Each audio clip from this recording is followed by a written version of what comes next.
I believe that religion is at the bottom of all of the world's problems, because the people who are in power have given us our governments, our legislatures, our laws, our institutions of higher learning. They've also given us our governmental systems, and they've given us all our religions. Religions come from the same people who have given you your banking system, your governmental systems, so that Judaism, Christianity, and Islam are nothing more than Masonic concoctions to entertain the masses, to entertain the people and keep them occupied. And this is, of course, what George Carlin was talking about when he said it's a big club and you ain't in it. Because the religions of this world are designed purposely to distract your mind and to give you something to hope for. While the people who came up with these ideas in England know what they're doing. They are subverting the human race. What we're seeing today is the human family on the earth is being mutated. The reason why we have major wars in the world, all kinds of people have all kinds of ideas about why we have different wars and what all of these wars are all about. Wars are for one reason only, and that is to guide the human race.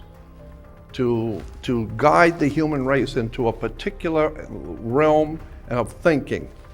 Because if you have peace around the earth, everybody would get together and do things together, but that's not what the masters who own us, who think that they own us, want.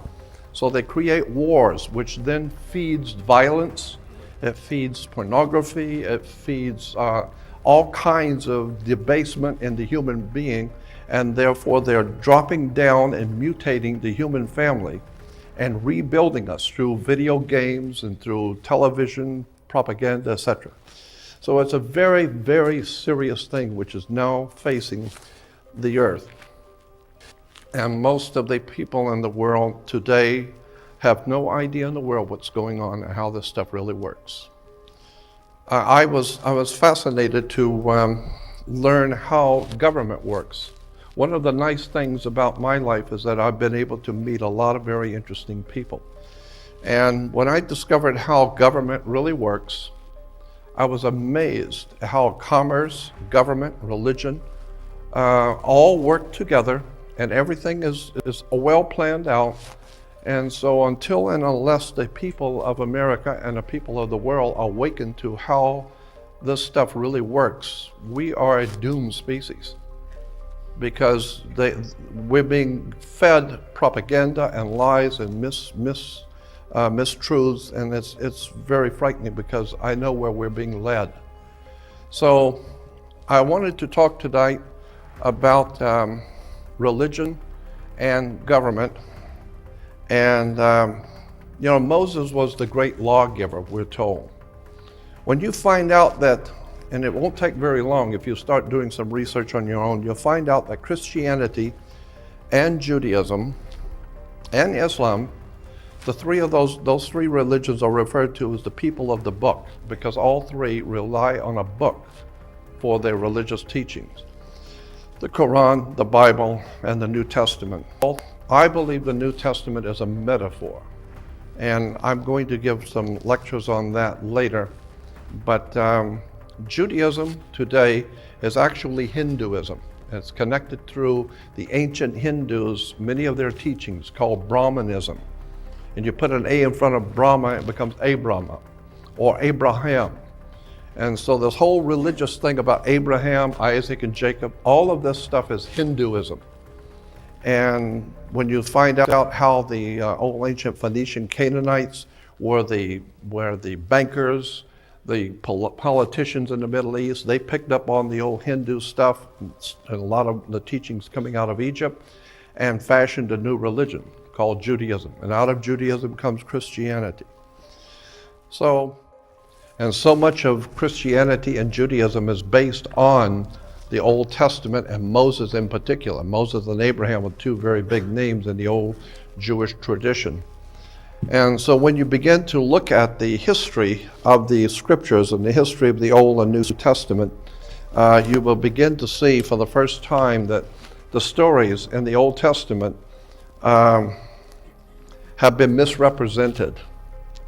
And two of the most famous archaeologists in all of Israel today, the top two archaeologists in Israel today, have written a book called Unearthing the Bible. And in it, they said that none of the stories in the Old Testament are actual historical facts. And that, in fact, in point of fact, there was no ancient Israel. There was no ancient Israel. So all of this talk about the ancient people of Israel, there was no ancient Israel. It didn't exist. There were Canaanites.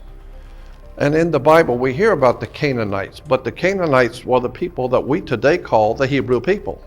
So Canaanite religion is today referred to as Judaism, yes. Okay, Moses is the basis for the law.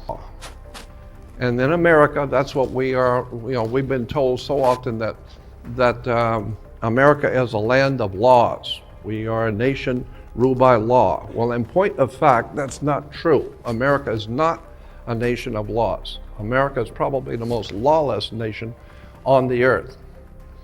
America's laws are decided each day by those who are in power, and whatever they say the law is today, that's what the law is. And if they say it's different tomorrow, that's what the law is.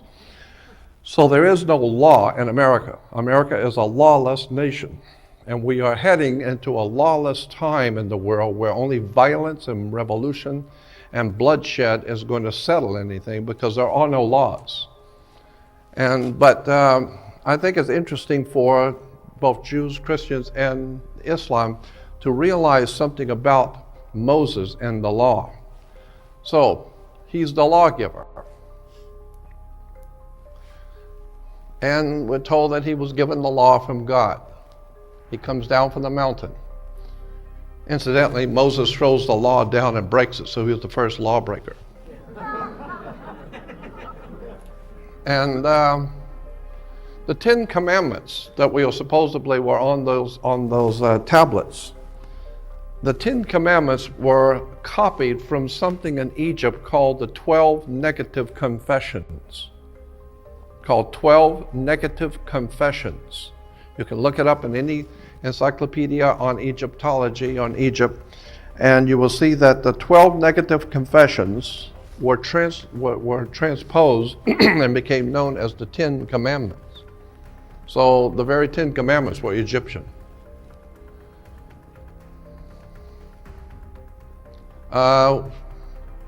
That's just some scriptures showing the connection between the ancient Book of the Dead of Egypt and the Exodus. And here's Moses with the 10 Commandments. Moses the lawgiver. Now, even in the government, even in the U.S. government, there are statues of Moses in the halls of justice, and even in the House of Representatives in America, you have Moses. I think it's interesting that this picture of Moses has the Roman wreath, because America's government is Roman. The three cornerstones, of the three legs on which America exists, is first of all Roman in government, Greek in philosophy, and Jewish in law. So Jewish law with Greek philosophy and Roman governmental system is the way America operates. Rome, Greece, and the Jewish law. But why does Moses have horns? Most people have never noticed that in almost all the carvings, Moses has horns. Yeah, Moses is pictured with horns because the horns are representing the moon. Moses was the focal figure of an ancient cult of moon worship on the Sinai Peninsula. The horns represent the crescent moon. So when we see the horns are actually the moon in the lower quarter. Here is the moon god. In Sinai, well, I guess I'm going to show that anyway, so I'll wait. You'll see the horns of the moon. In Rome, Native American, Indian chiefs wore horns.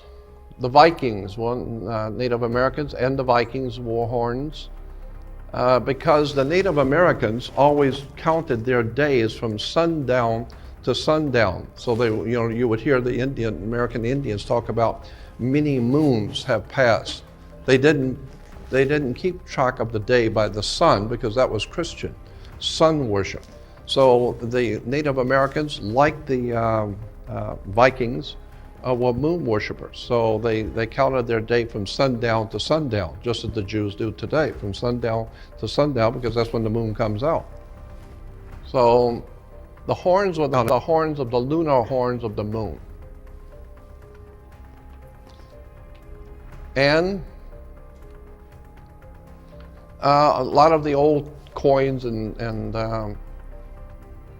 carvings in the ancient world show the hands raised as they were worshiping the moon god. In Egypt, and of course in Islam, Islamic religion is a very interesting combination of moon worship and Saturn worship and Venus worship. Venus is very big in the Islamic religion. Here it is in the Vatican. You'll see the crescent moon.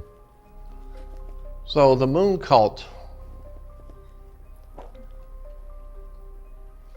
And I was just showing that if you go to Google and put in moon god Sin, because the name of the moon god in Arabia was, his name was called Sin.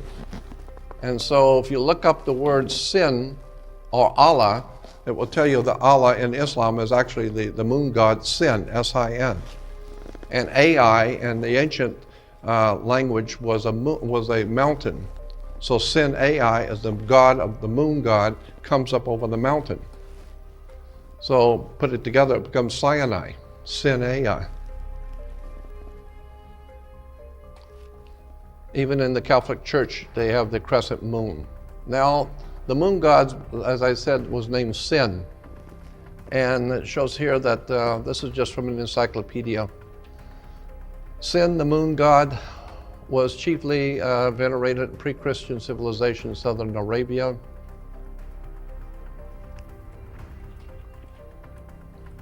If Moses climbed Mount Sinai to meet the resident God, then the God he met there would have been the moon god Sin, who had been enthroned on that mountain since the rise of Sumerian. Sin gave his name to the whole Sinai Peninsula. So the moon god's name was Sin. And moon worship has been big all over the Middle East. And you'll see moon god virtually everywhere in the Middle East. And then we get to this article points out that the original Yahweh was only another form of this primitive lunar deity of Arabia. So Yahweh of the Hebrew religion was actually Sin Ai. And this is why, even in Israel today, they do not spell synagogue S-Y-N. In Israel, they spell it S-I-N, because synagogue was the house of worship of the god Sin. Synagogue. And here in Israel, you'll see another synagogue and blow it up, and it's S-I-N. So synagogue comes from the early worship of the moon god Sin.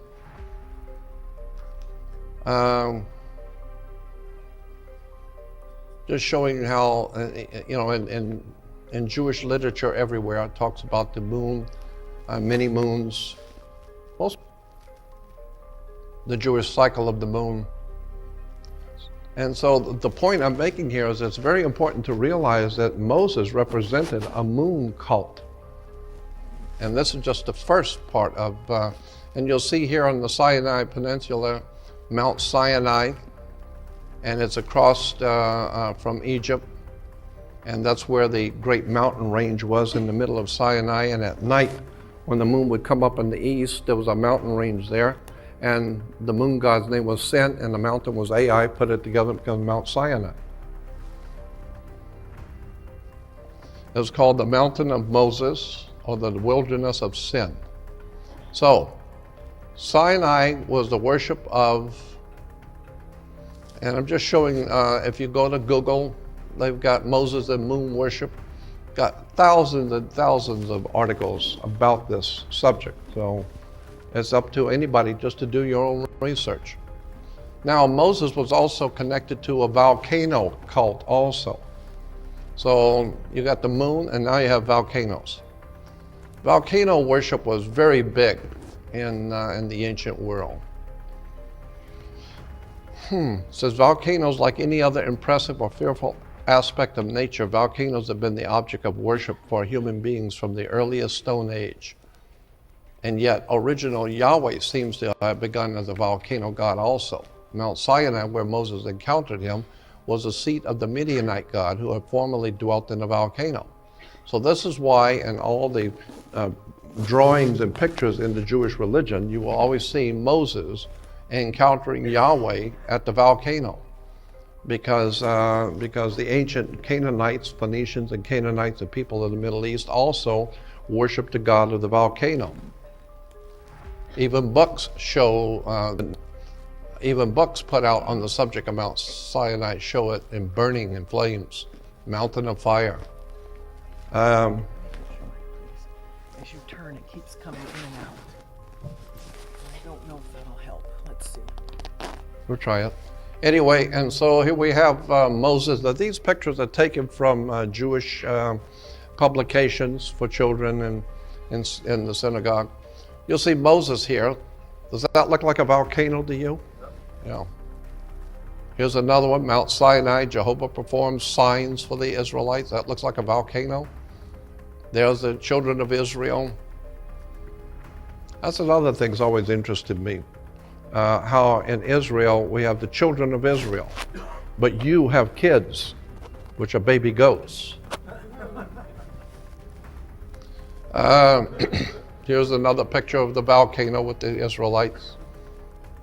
So, and you know, it's everywhere. All you have to do is look at any of the publications of the Jewish religion and you will see volcanoes, moon worship. Here's one Israelite telling the other one, no, that's a volcano, airhead. See? Yeah. Here's Moses up in the volcano.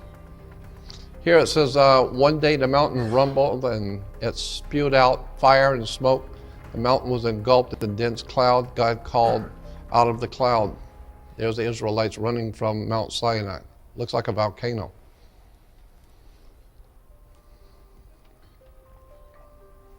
And here's a mountain named Sinai, and does that look like a volcano? Now here in the Encyclopedia Judicum, there was a page showing some of the symbols for the different feast days. And the feast day at the bottom was the feast of the giving of the law. This is from the Encyclopedia Judicum. Here's the feast day of the giving of the law. Does that look like a volcano to you? Yeah. Because the Jews were worshipers of a volcano god, worshipers of a moon god. They were worshipers of the planet Saturn. Saturn was called Lord of the Rings because Saturn was God of the Rings. And they're still making movies in Hollywood today, Lord of the Rings. And most people going to movies have no idea in the world that Lord of the Rings is the planet Saturn, and Saturn was the god of the Hebrews, or another name for Saturn was Yahweh. Yahweh, or Yahweh, Jehovah, Saturn, Lord of the Rings. This is why women were told to listen to their God, so they would wear an ear ring. Men were to get married before their God, so they wear a wedding ring, because the rings represent the planet Saturn. We can get into all of that when I get into courts and government later. So there it is, the feast of the giving of the law to Moses, a volcano. The volcano comes from, the word volcano comes from the Latin volcano god Vulcan, or Volcanus, derived from the old Cretan deity Volcanus. My dear friend here, Abin Ray, was going to do the reading, but as long as I feel, you know, as long as I got the energy, I'll do it then. So here's Volcanus. The word volcano comes from the Latin volcano god Vulcan. There's Vulcan, beautiful picture. Prometheus was a volcano god whose worshippers took him to Greece. Yahweh was a volcano god whose worshippers took him to Judah. So Tribes living on the slopes of the fallout area of an active volcano promoted their smoking home to the status of tribal goddess, regularly captured enemies and threw them into the volcano. Yahweh, whose worshippers were the Jews, Vulcan, later, when the Jews became patriarchal, the Mount Yahweh, which was female, became Mount Yahweh, dropping the feminine ending. So the original Yahweh seems to have begun as a volcano god on Sinai. So here's God. You'll see he's raised on the mountain. This is God chiseling the law of Moses. And you'll see the mountains on fire. You'll see the lightning behind God, which is the same lightning and fire of Volcanus. He was also identified with the local moon god Sin, after whom the mountain was named. The appearance of Yahweh as a pillar of cloud by day and a pillar of fire by night certainly suggests a volcano spirit. And in the Bible, in the book of Exodus, it says, "Then the Lord went before them by day in a pillar of cloud and led them the way, and by night in a pillar of fire to give them light to go by." So he took not away the pillar of cloud by day and the pillar of fire by night. So we're told in the old Hebrew scriptures that God appeared to the old ancient Israelites as a pillar of fire at night and a pillar of cloud by day, so that they would know Jehovah that was there with them. Well, that's what you get with a volcano, is a pillar of cloud by day and a pillar of fire by night. So these are just quotes from reference works, encyclopedias about, and I won't, since we have so much more I got to cram in there, we won't go through all these scriptures. But the bottom line is that there's just an awful lot of documentation, books that you could go to check all of this out. It's everywhere. But most people don't do this kind of tedious research, spending months and months in UCLA libraries and USC and Berkeley, and for weeks on end, day in and day out, for 48 years. Most people, got more important things to do. Thank you.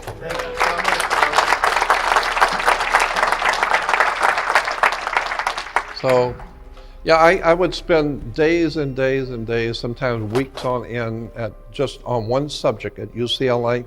And, they have like a 7-story library above ground and 3 stories below. I'd spend weeks and weeks just photocopying documents, talking to rabbis. I used to go down to the Simon Wiesenthal Center for Holocaust Studies and sit there for hours and talk with the rabbis. And one of my dearest friends was Rabbi Marvin Antelman from Newton, Massachusetts. Rabbi Martin Antelman was a very, very kind and loving man. He was a very dear man, a very dear friend. And at the time, he was a president of the something called the American Rabbinical Association. So he was a very highly placed rabbi. And this is back in the early 60s. And Rabbi Antelman and I used to sit and talk about religion, philosophy, governments, war, and the whole state, which we call Israel. You'd be surprised at the stuff that the rabbis actually know they're not telling you. I asked Rabbi Antelman one time, I said, Rabbi, tell me the truth. Was there, in fact, in point of fact, Abraham, Isaac, or Jacob, or Moses, or King David, or any of those people, did those people actually really exist? And his response was something to the order of, look at, everybody has a religion. Catholics got a religion, Muslims got a religion, Buddhists got a religion. We gotta have something too, so we got a religion. And so I said, yeah, but were these people real? And so he said, Abraham, Isaac, and Jacob is actually Brahma, Vishnu, Shiva. From Brahma, Vishnu, Shiva, you got Osiris, Isis, Horus, or Father, Son, Holy Ghost. There was always must be a triune God. It's always a three gods in one. So therefore, the Jews can't have anything to do with Brahma, Vishnu, Shiva, so they have Abraham, Isaac, and Jacob, which gives us Judaism. No, there's just 3 names of 3 divine principles. So the whole thing is based on the triune gods. If you enjoyed this video, make sure to check out the next one right here on this channel. Thank you for watching.